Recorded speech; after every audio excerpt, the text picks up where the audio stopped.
Our parsha opens with what seems to be an entirely superfluous piece of information. Ve'ela told us Yitzchak ben Avraham. This is the story of Yitzchak ben Avraham. Avraham holid es Yitzchak. Avraham begat Yitzchak. Clearly, if we have been paying any attention at all to the first part of this pasuk, we know that Yitzchak was Avraham's son. Why then does the pasuk tell us that Avraham was holid as Yitzchak? And Rashi, based on the Midrash, explains that people were talking. They said that Sarah, who was childless for many, many years, only conceived a child after she spent the night with Elimelech. So Elimelech must be the father. So the pasuk is reiterating that Avraham was quite obviously Yitzchak's father because Yitzchak looked exactly like him. The parsha then contrasts Yitzchak and Rivka and their different approaches to davening to Hashem for a child based on the vastly different homes where they grew up. Then there's the story of Yaakov and Esav, who showed radically different traits even while still in the womb. Yitzchak and Rivka then take different approaches to parenting Yaakov and Esav. And all of this culminates in what seems to be an ultimate challenge to authenticity, when at the direction of Rivka, Yaakov pretends to be Esav, and Yitzchak gives him the brachas that he intended to give to Esav as the firstborn son. Later on in next week's parsha, Yaakov himself is on the other side of deception, as Leah pretends to be Rachel on Yaakov's wedding night. And if you think these stories are not related, the Midrash tells us that in the morning when Yaakov realized that he had married Leah and not Rachel, he was furious at Leah. And he said to her, "I can't believe you lied to me and answered me when I called you Rachel." To which Leah responded, "I learned from the best. Didn't you answer when your father called you Esav?" The Torah portrays Yaakov as being very uncomfortable with his mother's plan when she presents it to him. He protests that if Yitzchak realizes that he's being tricked, he might curse him and not bless him. But Rivka tells him not to worry. If that happens, she will take the curse upon herself.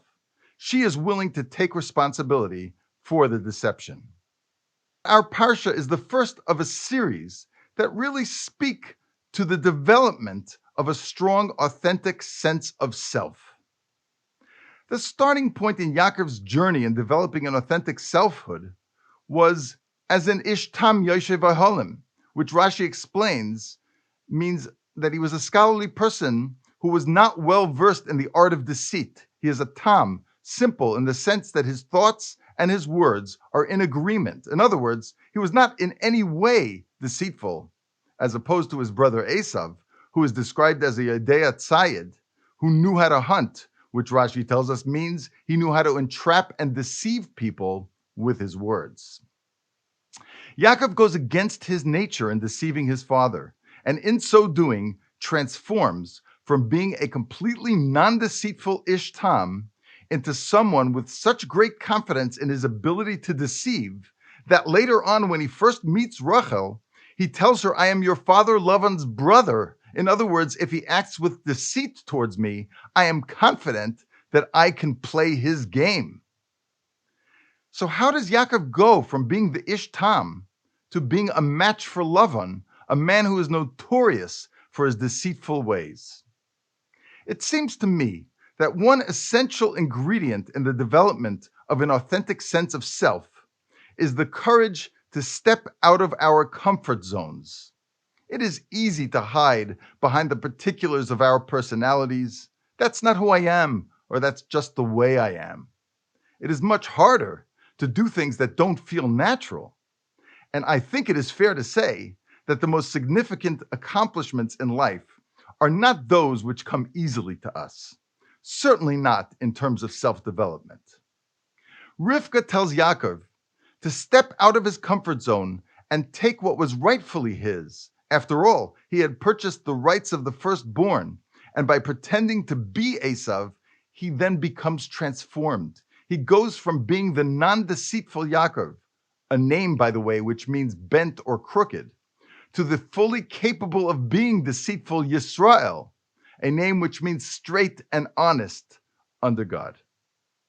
As adolescents, many people try on different costumes, different personas, which often comes in the form of a rebellious acting out. While this is similar to what we are describing, there is a major difference. Teenagers grow from this process, but since it is undertaken without the advantage of a fully developed frontal cortex, the results are not always positive. Yaakov Avinu was far from a teenager. He was over 60 years old. He did not act out or rebel. He acted outside of his comfort zone in a very grounded way, under the guidance of his mother, Rivka. This is a story about the complex inner work of self-development that ought to take place across our lifespan. You may not be able to teach an old dog new tricks, but with a high level of introspection, most of us can come to the realization that we are far, far more sophisticated than dogs, and that we can learn new tricks. Although the story in our parsha is a story about the stark differences between Yaakov and Esav, and between the extremes of non-deceit and deceit, it serves as a lesson for the generally much more subtle continua of our choices and actions as adults. By paying careful attention to our thoughts, words, and actions, we too can courageously explore our life possibilities in a grounded way. And if we work really hard at it, we too can generate a broader and more fully developed sense of self. What a wonderful gift to our friends, to our loved ones, to the world, and ultimately to ourselves. Have an amazing, connected Shabbos.